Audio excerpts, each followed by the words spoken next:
Martinez Movie.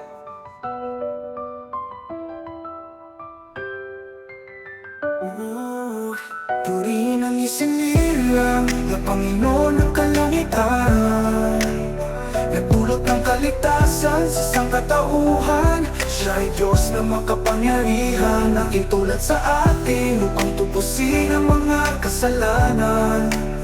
Nagbuhat sa kalangitan, siya ay liwanag ng kapaskuhan.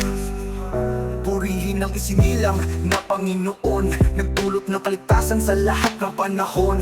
Kaya't sa Kapaskuhan doon tayo nakatuon. Siya ang Alpha at Omega mula noon hanggang ngayon. Diyos na makapangyarihan sa lahat-lahat, sapagkat sa Diyos Ama si Kristo ay nagbuhat. Salamat, Pasko ay nabigyan ng pamagat, pag-ibig, pagbibigayan, higit na kagalakan, papapatawaran, naaalis mga hidwaan, muling nabubuglot pamilya at mga samahan. Anong hiwaga kusa mong mararamdaman?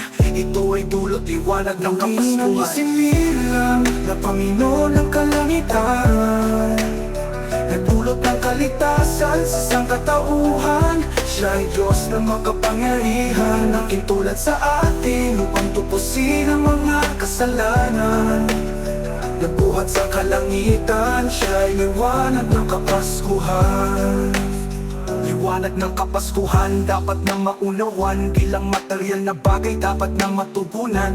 Higit na atensyon sa espiritu na kalagayan. Siya ay paglingkuran, Diyos na makapangyarihan. Sambahin sa espiritu, hindi ang mga larawan. Emmanuel, ibig sabihin, Diyos ay sumasa atin. Diyos na hindi nakikita, makikita kung hanapin. Madarama mo siya, gaya ng pangako niya.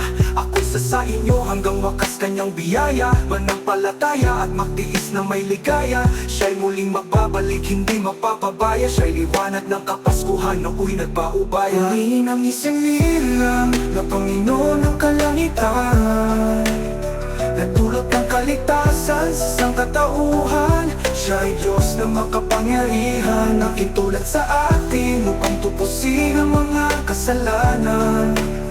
Nagbuhat sa kalangitan, siya ay liwanag ng Kapaskuhan. Ang liwanag ng Kapaskuhan ay higit na mauunawaan, nagdulot ng kaligtasan sa sangkatauhan. Siya ay magbabalik, ang liwanag ng Kapaskuhan. Ang isinilang na Panginoon ng kalangitan, nagdulot ng kaligtasan sa sangkatauhan. Siya ay Diyos na makapangyarihan, naging tulad sa atin upang tupusin ang mga kasalanan. Nagbuhat sa kalangitan, siya ay liwanag ng Kapaskuhan.